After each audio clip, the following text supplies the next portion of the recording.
You're Locked on the New York Rangers, your daily podcast on the New York Rangers. Part of the Locked On Podcast Network, your team every day.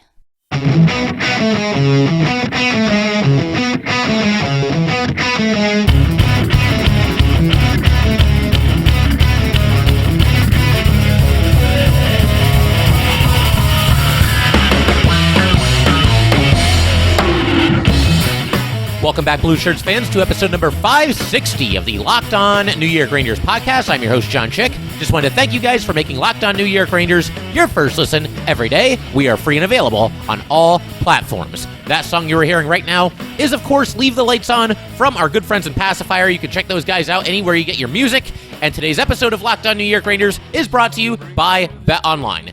BetOnline has you covered this season with more props, odds, and lines than ever before. BetOnline, where the game starts.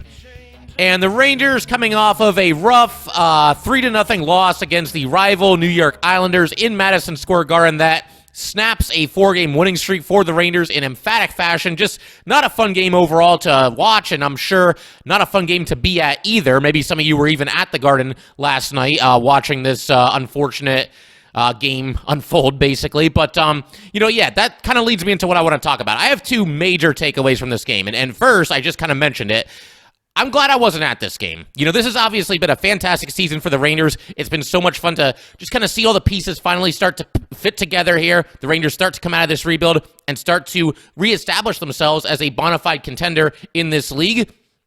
Like we talked about, they just had a 4-game winning streak right before this. They had a month of March that saw them go 11-4, basically just killing it the entire March, knocking off legitimate Stanley Cup contenders, winning games in a variety of different ways. And if you had the chance to attend any of these games, whether it was at Madison Square Garden or maybe even a road game, I know we have some Ranger fans obviously spread out around the world, really. If you had a chance to go to a game in March, chances are you liked what you saw and you were entertained and you probably saw the New York Rangers get a win. Unfortunately, I wouldn't say it was the Rangers' worst performance of the season, but in terms of just the entertainment value, in terms of being at a game and, trying to see something to get excited about or, just get into the game in one way or another, start rocking with the rest of the Madison Square Garden faithful. This had to be at or near the bottom of the list last night. Just one of those games where the Rangers just couldn't really get anything going. And again, they lose the game 3-0. They had little spurts here and there where they had the better of play and it looked like, they might start to pick it up a little bit, but it tended to fizzle out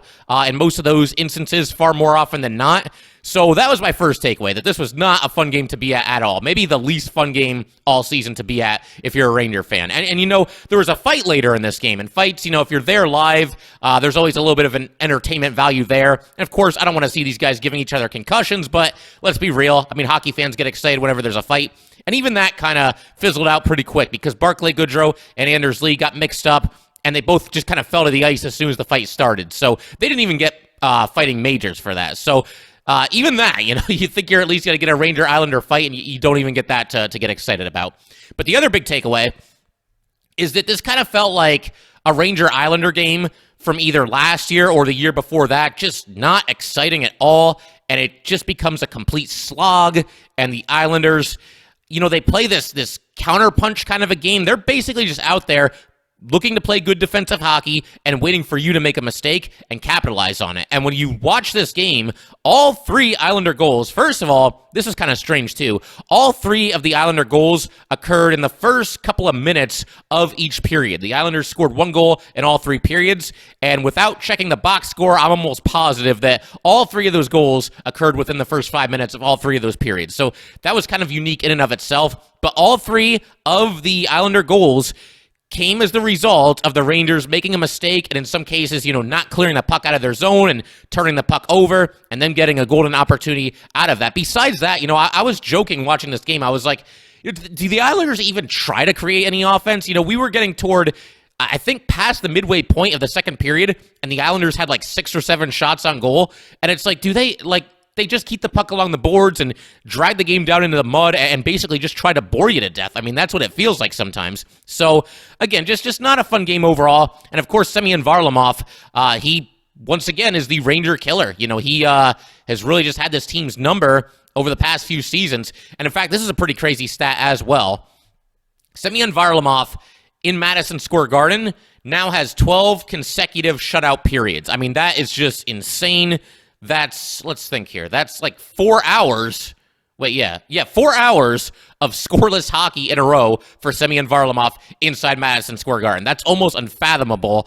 And like we said, he's just somebody that's had the Ranger number this year. I'm really happy that the Islanders, it certainly seems like, are going to miss the playoffs because, you know, the Rangers, we've seen them take care of business against the Penguins. I think they can go toe-to-toe with the Capitals. Even the Canes. You know, Canes are dangerous, and, you know, they got to be one of the Eastern Conference favorites, but I think the Rangers could put up a good fight against them as well.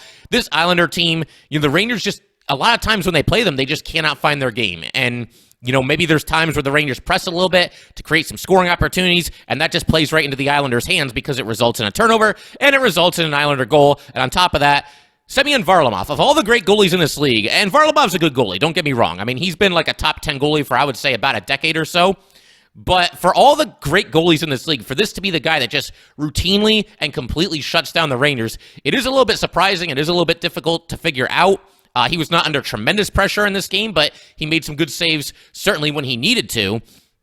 And yeah, I mean, it's just one of those nights. You know, the Rangers can't get anything going. You know, I did see on social media some Ranger fans, you know, kind of laying into this team and, oh, well, if they don't care, why should I care? I'm going to turn the game off, this, that, and the other thing. Look, they're not perfect, okay? This team is still something of a work in progress. They are still very young. They just had a phenomenal month of March. I'm not excusing the performance because it was not good, but it's hard to be razor sharp for 82 games in the regular season. We've been over this. Not every game of the regular season can be treated like Game 7 of the Stanley Cup Finals. And it happens. They didn't play their best game. Even the best teams in this league have a hiccup every now and then. And, you know, Gerard Gallant after this game didn't pull any punches, and neither did Artemi Panarin. Gerard Gallant had some colorful words as far as describing the Rangers' performance in this game. He just said, "We were horse shit." And then Artemi Panarin, via a translator, said, "We came out and shit our pants out there." So neither Gallant nor Panarin pulling any punches after this game. It was not a good performance, but like I've said on here all along, I'm big on what the team does after a game like this. And what we've seen from the Rangers all season is that if they have a bad game, if they get basically run out of the arena, if they just don't put their best foot forward, if they have a game where for one reason or another they just cannot find that fifth gear, they tend to play very, very well in the following game. And the Rangers are going to have a chance to do that on Sunday night. They play at home against the Philadelphia Flyers at 7 p.m. Flyers have not been good at all this year. I think that's putting it pretty mildly, and I would fully expect the Rangers to come out flying. The Flyers are a team that, you know, if there's a team in the Eastern Conference that's kind of mailed it in this season, I would say it's probably the Flyers. They just are not any good. Obviously, there was a coaching change mid-season. They've just been terrible. It's a directionless franchise. They don't know whether they're, rebuilding or, adding to what they have and trying to go for it. And this is what you get when you have a team that gets caught between a rebuild and trying to go for it with the pieces that you have. You end up with a situation like the Philadelphia Flyers. And I have no idea how you fix it if you're the Flyers, but that should be a win for the Rangers. They need to come out playing a lot better than they did in this game against the Islanders, and I think they will because they've shown us all season that they are that team. They are that team that responds to adversity and bounces back from some rough performances. But we're just scratching the surface here. Going to break down all of the Islander goals and what went wrong and what led to those goals. Going to talk about that. Also, a couple other highlights and lowlights from the game. There are a couple of highlights. I always say this, no matter how bad a game is, you can always pull one or two positives if you look closely enough. So we'll look to do that as well. And I'm also just going to kind of take you guys through the April schedule, just kind of share my thoughts on everything. In our last episode, we did the biggest takeaways from March. But yes, in just a couple of minutes here, going to look ahead at what's to come in April, which is, of course, the last month of the regular season. And then it's playoff hockey in May. Cannot wait for that. So we will get to all that stuff in just a second. But first, just want to let everybody know that today's episode of Locked On New York Rangers is brought to you by Built Bar. I'm sticking to my resolution to eat right, thanks to Built Bar. It almost feels like it's not really a resolution because I actually enjoy eating them. Have you tried the Puffs? If you haven't, you're missing out on one of Built Bar's best tasting bars. Puffs are the first ever protein-infused marshmallow. All Built Bars are covered in 100% real chocolate, Puffs included, 100% real chocolate. Low calorie, high protein. Replace your candy bars with these. They are better. A typical candy bar can be anywhere from 200 to 300 calories. Most Built Bars contain 130 calories, 4 grams of sugar, 4 net carbs, and 17 grams of protein. Compare that to a candy bar, which usually has around 240 calories, 30 grams of sugar, and dozens of net carbs. At Built Bar, they are all about the taste. They make it taste delicious first, then they figure out how to make it healthy. And I don't know how they do it, but they pull it off every single time. Go to Built.com, use promo code LOCKS15, and get 15% off your order. Use promo code LOCKS15 for 15% off at Built.com. All right, just wanted to thank you guys for making Locked On New York Rangers your first listen every day. We are free and available on all platforms. One note from this game that I just wanted to point out really quick. We've been talking about how well the new Rangers have played ever since being acquired by Chris Drury at or near the trade deadline. Andrew Kopp's 5-game point streak came to an end in this game. His 5-game point streak since joining the Rangers. I mean, everybody's point streak on the Rangers came to an end last night because they got shut out. But Andrew Kopp, in his first 5 games with the Rangers, had 2 goals and 5 assists. So he was obviously just off to a white-hot start for this New York Ranger team. Obviously, that comes to an end last night because the Rangers couldn't really get anything going offensively. And there was still no Ryan Strome in this game either. He remains out with a lower body injury. In fact, did not even take part in Friday's morning skate prior to this game against the Islanders. And I'm not going to lie, I'm starting to get a little bit nervous about this, guys, because this is Strome's 3rd straight game out of the lineup. When the injury initially occurred, Gerard Gallant was obviously asked about it in his post-game presser, and he kind of shrugged it off and said, it's nothing too major. I'm not too worried about it. This is 3 games in a row now that Ryan Strome has missed. There's no indication that he's going to be back for Sunday's game against the Flyers. I mean, maybe he will be, but obviously that news hasn't broken yet, if that is going to be the case. But the Rangers always do this, and I've talked about this a lot on here. The Rangers, for years, through multiple different, front office regimes, through multiple different coaching staffs, I don't know what it is, the Rangers always underestimate how long a player is going to be out with their injury. If they tell you that somebody is going to miss a couple of games, they're going to miss a couple of weeks. If they tell you that somebody's going to be out for 2 to 4 weeks, it's more like 5 to 7 weeks. I swear this is true. There are many examples of it, running back however many years you want to go back here. And honestly, there's one happening right now with Kaapo Kakko. We haven't really heard a whole lot about him recently. The Rangers seemed like they were optimistic that he would be back at the start of April. Well, it's the start of April, and I haven't heard any update about Kaapo Kakko being close to returning. There was that thing a couple of weeks ago where he was spotted with a cast on his wrist. So who knows? I mean, is Kaapo Kakko even going to be back for the playoffs or any time, before that? I hope he is. But again, the Rangers, I don't know if it's just blind optimism or, maybe in certain instances, if they mention that somebody's not going to be out for very long, then it gives them more leverage if they want to make a trade because the team they're trading with isn't aware of the fact that the injured player might be out for longer than the Rangers say he's going to be out. But I will definitely feel a lot better if Ryan Strome is back out there for Sunday's game against the Philadelphia Flyers because, again, this was classified as a minor injury, and Gallant, if you watch his presser again, he just kind of shrugged it off and didn't seem to think too much of it.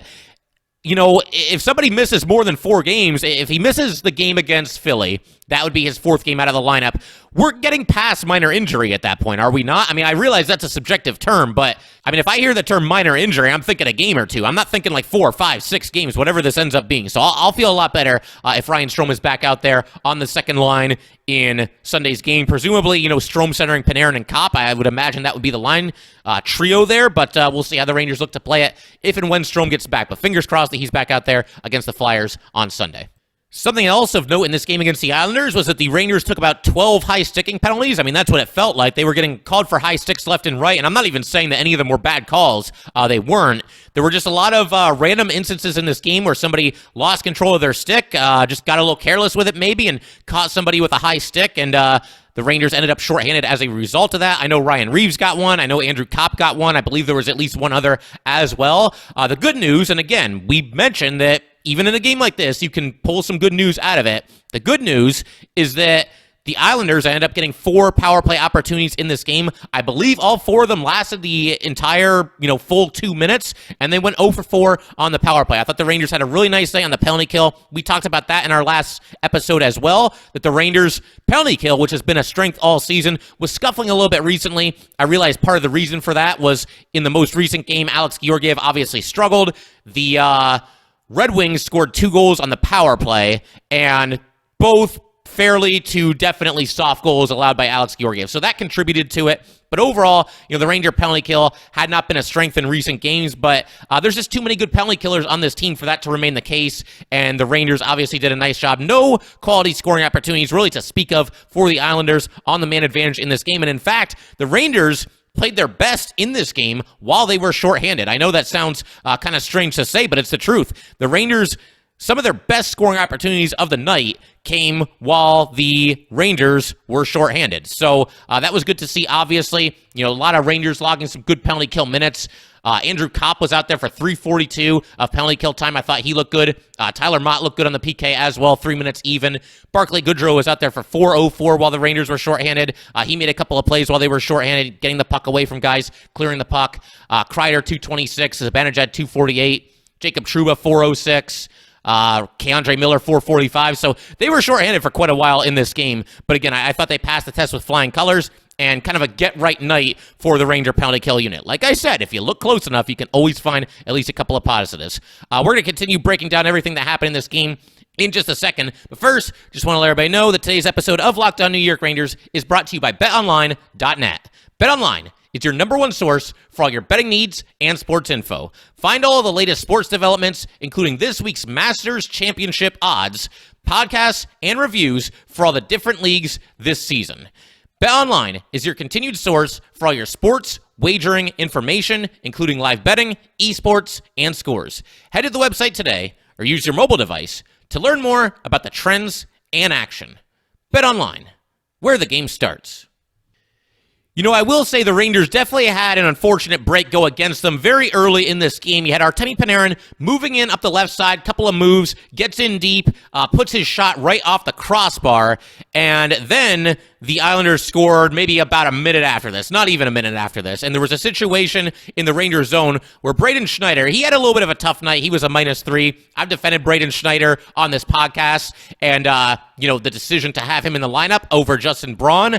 There will be some hiccups every now and then, and this one I think falls on Schneider, but also I would put this a little bit more on Lafreniere here, because basically a turnover and an errant pass between the two of them led directly to the Islander goal. So the puck is in the Ranger zone. Schneider tries to pass it up to Lafreniere. Lafreniere is near the Ranger blue line, and he just couldn't handle the pass. And I think he's got to be able to handle this one. It went off his stick. The Islanders keep the puck in the zone, and then you get Pulak with a centering pass to Cizikas for the tap-in goal right there from the doorstep. And like I said, I got to put this one on Lafreniere a little bit more so than Schneider. I think he's got to be able to handle this pass. He could not do it. And that's just kind of the theme of the night. The Islanders capitalizing on Ranger mistakes and Ranger turnovers. And just like that, they're up 1-0, only about 3 minutes into the action. And in sticking with the theme of Islanders scoring goals off of Ranger turnovers, this one happened in the second period, goal by Matt Martin. Trouba is gaining the blue line for the New York Islanders and, carries it over, but he has the puck poked away from him, and then the Islanders go in the opposite direction. And you've got Johnston passing to Barzal, Barzal with a centering pass for Matt Martin, and Matt Martin scores from in deep. Rangers really got caught out of position here. I mean, once the puck was poked away from Jacob Trouba, they were definitely in some trouble. Schneider was back, did a decent job against Barzal, taking the shot away from him. But then you had, Dryden Hunt back there, and that's a situation he's not used to being in. I mean, he did the best he could. He really hustled to get back on this play and, tried to go down and block the shot, but he was kind of falling all over himself. And obviously you want a defenseman back in that situation rather than a forward who's not used to being in that spot. And Matt Martin scores from the doorstep, and just like that, it's 2-0 Islanders. And to just kind of go ahead and stick with that theme, the Islanders score their third and final goal off of a turnover as well. This happens 2:47 into the third period. Patrick Nemeth basically shoots wide of the net. Puck comes out to Braden Schneider, and Schneider is at the blue line, and he just whiffs on the puck. It looked like he tried to pass it quickly, and instead, Wahlstrom comes away with it. Schneider's kind of chasing him up the ice, trying to basically run down his mistake. He catches up to Wahlstrom, but Wahlstrom gets the puck to Matthew Barzal. Barzal drives hard to the net and scores far side against Igor Shesterkin. Igor did fine in this game, I thought. Like I said, all three of these goals were the result of Ranger turnovers. And like we said, one of the rougher games that Braden Schneider has had in quite some time here. And on this play, I think what happened, it's almost like in football, every now and then you see a receiver start to run with the ball before he catches it. I think in this case, Braden Schneider was looking to, move the puck before he had it, because he basically just whiffed on it, and then like we said, the Islanders were going in the opposite direction. But I think what happened here was he kind of felt the pressure. It certainly looked like Wahlstrom was bearing down on him pretty quick and closing on him pretty fast, and I think Schneider just for a second kind of panicked, maybe kind of took his eye off the puck for a second, looked to make a quick pass, keep the play alive for the Rangers, keep it in the Islanders' zone, and in so doing, like we said, he kind of just whiffed on it, and Wahlstrom collected it, and the Islanders are going the other way, and Barzal ends up scoring from the doorstep. So, again, just a rough game for the Rangers. There's not really a whole lot else to say about this one. I don't think this is a loss that's too concerning. It's just one of those games where you don't want to be playing from behind against the New York Islanders. You're just digging yourself a hole. You're playing right into their hands. I mean, listen, you don't want to be playing at, from behind against anybody, but once you start falling behind 1-0, 2-0 to the Islanders, they make it very, very difficult to come back, and they've played a lot better recently. They've, kind of gotten healthy, and they're starting to look more like the team that has been one of the Final Four teams standing in each of the two preceding seasons. And I will say this, obviously, it certainly looks like we know who the 8 Eastern Conference playoff teams are going to be, but the Islanders have now won 3 in a row. They have played 67 games. They have 71 points. They are 13 points behind the Capitals, and they have 1 game in hand as far as that final playoff spot is concerned. Now, I don't think the Islanders are going to catch them. I think it's just too little, too late. They're going to have to win a ton of games. They got 15 games left. They're going to have to win just about every single one of them to even give themselves a chance. But if there's any team in hockey that could blow it in a situation like this, I would think it's the Washington Capitals. I could see them kind of going into cruise control and, maybe making this somewhat interesting down the stretch here. We'll see what happens. But, I wouldn't mind it. Playoff chases are fun, and it's nice that the Rangers have so much breathing room. The Rangers, even after losing to the Islanders last night, they're still 22 points ahead of them, and the Islanders, like I just said, are the first team out of the playoffs. But I wouldn't mind a little bit of a playoff chase toward the end. Capitals, Islanders might be kind of interesting, and obviously there's going to be some playoff chases in the Western Conference. But, just kind of wanted to bring everybody up to speed as far as these standings are concerned. In fact, we might as well go the whole 9 yards here. The Rangers have the third most points in the Eastern Conference. They have 93 points. They are 5 points behind both the Panthers and the Carolina Hurricanes, and the Rangers are 1 point ahead of the Pittsburgh Penguins. Both the Rangers and the Penguins have played 69 games. Rangers have 93 points.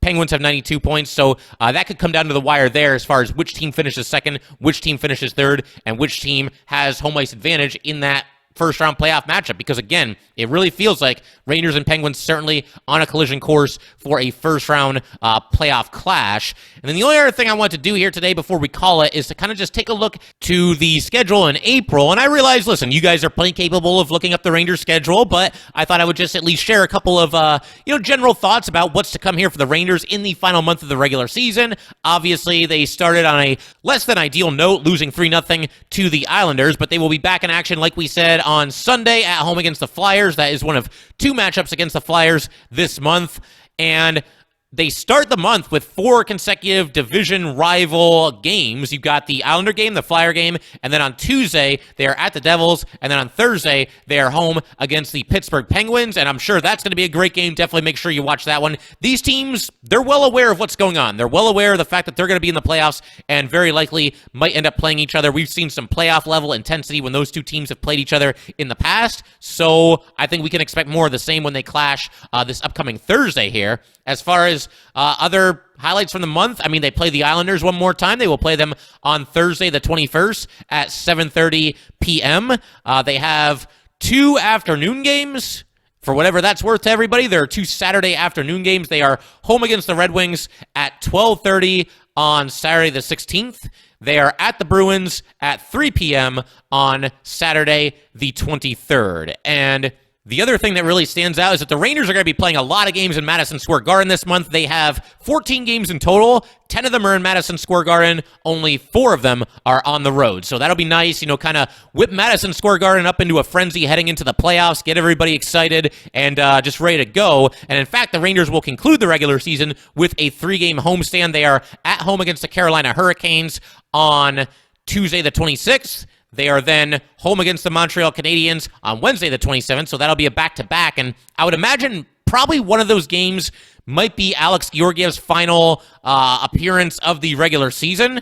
We'll see how the Rangers look to play it. After that, the final game of the regular season for the Rangers is at home against the Capitals on Friday the 29th. And that's going to be interesting too. You know, if both of those teams are kind of locked into their playoff spot and they can't go up or down in the standings, going to be interesting to see how they look to play it. If they, go full bore and use it as a tune-up for the playoffs, or maybe there's a situation where, both teams play their backup goalie. Maybe you throw Georgiev into that game and make sure Igor is fresh and ready to go when the playoffs start. Very, very interesting to track. We'll see how everything shakes out, but looking forward to the final month of the regular season here, and then some Ranger postseason hockey. But that will pretty much do it for today, guys. Once again, if you'd like to get in touch with this podcast, please send an email to lockedonnyrangers@gmail.com. Once again, that is lockedonnyrangers@gmail.com. And definitely give us a follow on Twitter as well, at @LO_NY_Rangers. Once again, that is at @LO_NY_Rangers. Thanks again, guys. I'll see you next time. Thanks for making Locked On New York Rangers your first listen every day. In our next episode, we're going to be breaking down everything that happens between the Rangers and the Flyers on Sunday night. Now make your second listen Locked On Fantasy Hockey. Hosts Steele Rodine and Flip Livingston help you become the expert of your fantasy league. It is free and available wherever you get your podcasts.